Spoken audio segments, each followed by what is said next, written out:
ਹਰਿਆਣਾ ਦੇ ਪੰਚਕੂਲਾ ਤੋਂ ਇੱਕ ਹੈਰਾਨ ਕਰਨ ਵਾਲੀ ਖਬਰ ਸਾਹਮਣੇ ਆਈ ਹੈ। ਸੈਕਟਰ 21 ਵਿੱਚ ਰਿਟਾਇਰਡ ਕੈਪਟਨ ਦੀ ਬਜ਼ੁਰਗ ਪਤਨੀ ਦੇ ਹੱਤਿਆਕਾਂਡ ਦਾ ਪੁਲਿਸ ਨੇ ਸਿਰਫ 24 ਘੰਟਿਆਂ ਵਿੱਚ ਪਰਦਾਫਾਸ਼ ਕਰ ਦਿੱਤਾ ਹੈ।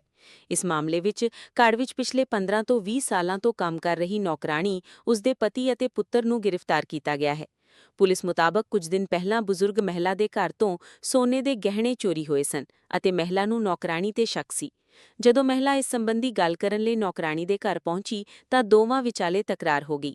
ਵਿਵਾਦ ਇੰਨਾ ਵੱਧ ਗਿਆ ਕਿ ਹੱਥਾਪਾਈ ਦੌਰਾਨ ਮਹਿਲਾ ਨੂੰ ਗੰਭੀਰ ਸੱਟ ਲੱਗੀ ਅਤੇ ਉਸ ਦੀ ਮੌਤ ਹੋ ਗਈ।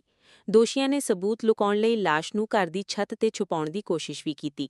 ਡੀਸੀਪੀ ਅਦਿਤੀ ਸਿੰਘ ਨੇ ਪ੍ਰੈਸ ਕਾਨਫਰੰਸ ਦੌਰਾਨ ਤਿੰਨਾਂ ਦੋਸ਼ੀਆਂ ਦੀ ਗ੍ਰਿਫਤਾਰੀ ਦੀ ਪੁਸ਼ਟੀ ਕੀਤੀ ਹੈ। अगस्त 2026 को हमें एक शिकायत मिली थी पुलिस चौकी 21 में, जिसमें एक कैप्टन मनमोहन लाल मेहता जी आए और उन्होंने शिकायत करी चौकी में कि उनकी वाइफ मिसिंग है और वो सुबह से घर से निकली हुई हैं। बाद में उन्होंने ये इन्फॉर्मेशन दी कि उनके घर में चोरी हुई थी। मतलब उनकी वाइफ ने उन्हें बोला था कि उनके कुछ ऑर्नामेंट्स मिसिंग हैं गोल्ड के, और उसकी पूछताछ करने वो अपनी जो हाउस हेल्प हैं उसके घर जा रही हैं। उसके बाद पुलिस टीम मौके पर तुरंत पहुंची और हमारे चौकी इंचार्ज अपनी टीम के साथ उनके घर गए और उनकी सर्च शुरू कर दी। फिर जब ये अपनी हेल्प के घर जाते हैं तो वहाँ पता चलता है कि उनके घर में आगे ताला था, और फिर वहाँ पे छत पे जाके उन्होंने दूसरे घर पे चढ़ के फिर उसके घर में एंटर करने की कोशिश की। फिर वहाँ उन्हें देखा कि जो ये मेड थी इनके घर पे सारा सामान बिखरा हुआ था, और जब फिर किसी तरीके से वो घर के अंदर पहुँचे और वहाँ पे सर्च किया तो वहाँ पे कुछ नहीं मिला। फिर साइड वाले घर की छत पे उन्हें देखा कि एक दरी के नीचे जो उनकी वाइफ थी कैप्टन की, श्रीमती नीरा मेहता, जिनकी आयु लगभग 72 वर्ष है, उनकी नाश पाई गई। फिर मौके पे तुरंत चौकी इंचार्ज ने कार्रवाई करते हुए वहाँ पे सबको इन्फॉर्म किया। उन्होंने एसएचओ और मुझे इन्फॉर्म किया, साथ ही फोरेंसिक टीम को बुलाया जांच करने के लिए। हमारी सारी टीम्स मौके पर पहुँची और तुरंत ही जो अक्यूज्ड हैं, जो कि मेड पर शक किया था जाहिर, उनकी सर्च शुरू कर दी। फिर वहीं पे सर्च करते हुए साइड वाले घर पे ये छुपी हुई वहाँ पे पाई गई, जो कि इनका नाम सुनीता है और इनके बेटे और पति का भी इसमें रोल प्रिलिमिनरी हमने जो इंटरोगेशन किया है उसमें पाया गया है। बाकी अभी इस मामले में अभी इन्वेस्टिगेशन जारी है, और कोई अगर ऐसी बात अगर निकल के आती है मैं आप सबसे शेयर करूँगी।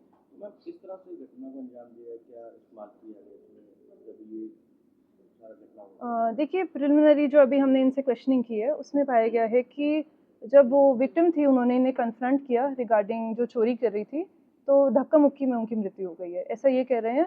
बाकी अभी विक्टिम का पोस्टमार्टम करवाया जा रहा है, उसमें अभी मृत्यु का रीज़न पाया जाएगा। मैम, जो ज्वेलरी चोरी का मामला है तो उसमें कुछ मिला है ज्वेलरी का? देखिए, ऐसा इन्होंने बोला है कि इन्होंने अभी चोरी नहीं की है, बाकी हम जांच कर रहे हैं, अगर रिकवरी होती है तो हम आपसे शेयर करेंगे। जैसे मैंने आपको बताया, अभी पोस्टमार्टम करवाया जा रहा है, उससे कॉज ऑफ डेथ पाया जाएगा। देखिए, कुछ टाइम पहले एक पंचकुला पुलिस की एक मुहिम चली थी, जिसमें हमने सीनियर सिटीजन से आग्रह किया था कि आप प्लीज़ अपना एक हमारा हेल्पलाइन नंबर है उनसे शेयर भी किया था, आप अपने पास के थाने चौकी में जाएं या फिर उस हेल्पलाइन नंबर पर कॉल करें, और आप जब भी आपको कोई मदद की ज़रूरत हो तो आप पंचकुला पुलिस से शेयर करें। तो इस मामले में हमने पाया गया है कि हमारे पास उनका रिकॉर्ड नहीं था, और इसलिए मैं आपसे आपके द्वारा आपके माध्यम से एक और अपील करना चाहती हूँ कि अगर आप बुज़ुर्ग हैं, आपकी उम्र 60-70 साल से ऊपर है, आप अकेले रहते हैं, आप अपने हस्बैंड के साथ रहते हैं और आपके बच्चे बाहर पढ़ रहे हैं, तो प्लीज़ हमारी जो हेल्पलाइन नंबर है, जो मैं आप सबके माध्यम से शेयर करूँगी, आप प्लीज़ उस पर कॉल करिए, या फिर आप अपने आसपास के थाने चौकियों में जाइए, तो जिससे कि हमारे पास एक डेटा बैंक रहे और हमारे जो सरकारी मुलाजिम, हमारे जो चौकी इंचार्जेस हैं, एसएचओ हैं, वो अपनी टीम के द्वारा आप पर निरंतर चेक बनाए रखें। आपको कोई भी मदद चाहिए हो वो आपको चेक करें, आप ठीक हैं नहीं, कोई भी आपको ज़रूरत हो उसी के माध्यम से वो कर दी जाएगी।